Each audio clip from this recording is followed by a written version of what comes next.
Pinagpalang araw po mga batang, mga kahusay, at iyan may nilaga po akong patatas at gagawin ko po itong masarap at simpleng mashed potato. At yan po ay napipindot na ng toothpick yung ating patatas at nilagyan ko po ng fresh milk pong available ko, ay di nilagyan ko po. Tapos ngayon po naman ay aking lalagyan ng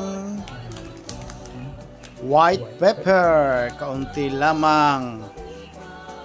At request ng ating mga mahal sa buhay, itong mashed potato at kanilang paborito kay Mother at kay Chief Inspector Commander. Ilagyan ko ng pinch of salt, lalagyan ko po ng butter.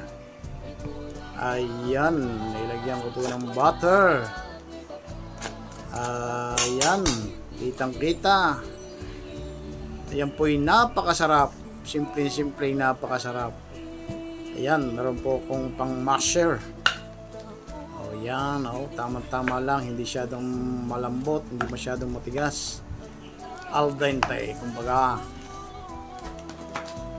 At dadagdagan ko pa ng kaunting butter para mas lalong sumarap at malasa ang ating mashed potato. Tuloy ang halaw, tuloy ang bangay kahit basa ang bunot. Ayan, ito po ang inyong abang coach, si Batang Kurat.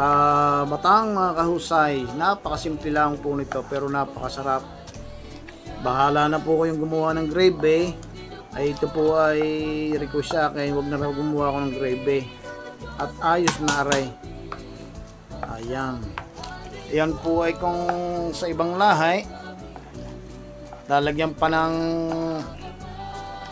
spinach at saka sausage, ay stampot na, ay kanila na yung main course. Sa mga Norwegian dyan, yan, stampot, lalagyan lang ng sausage, yan, main course na nila yon. Wow, beautiful. Tapos may sausage o pre-candle, ay ayos na. God bless us all and count your blessings. Mabuhay. Pinong-pino rin naman ay ang aking pangmas na aray. Ayan, yan ang pinakamahalaga, ang tikiman ng porsyon ng Timos din sa Batangas.